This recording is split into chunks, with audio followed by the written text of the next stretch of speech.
Bem-vindos ao nosso podcast jurídico da Advocacia Haddad Neto.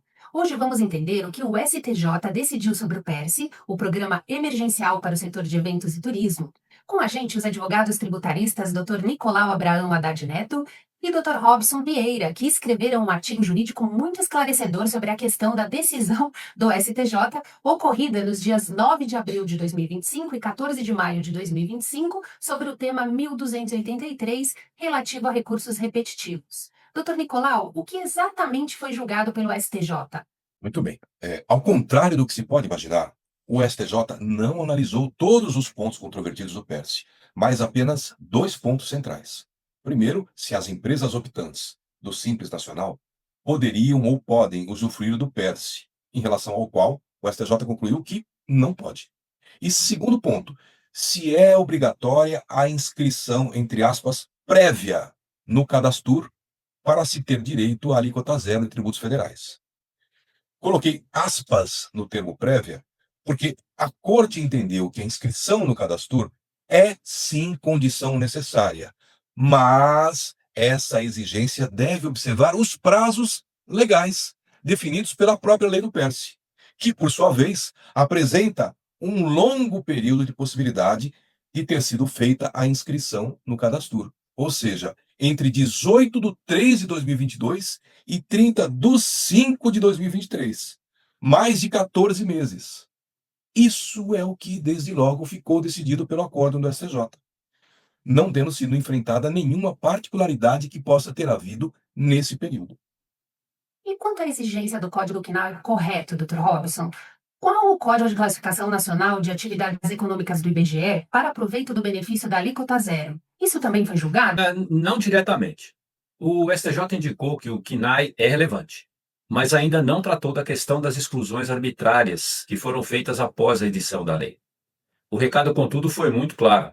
Deve prevalecer o que está no artigo 2º da Lei 14.148 de 2021, que remete, por sua vez, à lista de atividades previstas na Lei do Turismo, incluindo restaurantes, bares, cafeterias e similares. Esse termo similares é muito discutido. Como interpretá-lo? Bom, seguindo os ensinamentos tradicionais, em 1988, a então doutrinadora e professora Regina Helena Costa, hoje ministra-presidente da primeira sessão do STJ, que justamente foi o órgão do STJ que proferiu a decisão que nós agora comentamos, a interpretação de conceitos indeterminados usados pela lei deve ser, em casos como este, teleológica, ou seja, focada no objetivo da norma.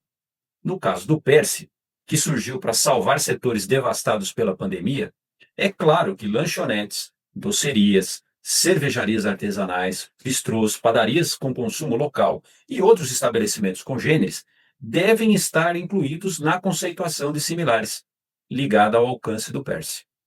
E quais os efeitos econômicos dessa inclusão mais abrangente, Dr. Nicolau? Olha, esses efeitos são enormes.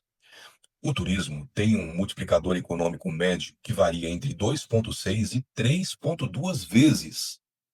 Só em 2020, estima-se que a retração do setor tenha retirado quase 400 bilhões de reais da nossa economia.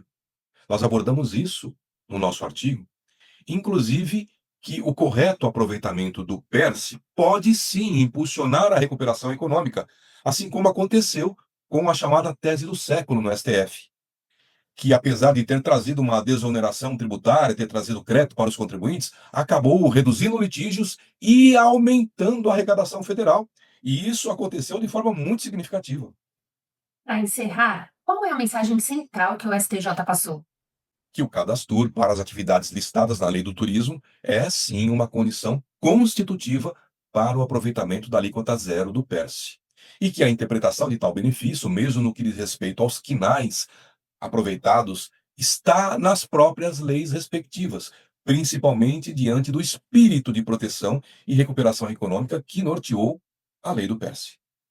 Excelente! Agradeço aos doutores Nicolau e Robinson e a você, ouvinte. Até o próximo episódio do nosso podcast jurídico da Advocacia Haddad Neto.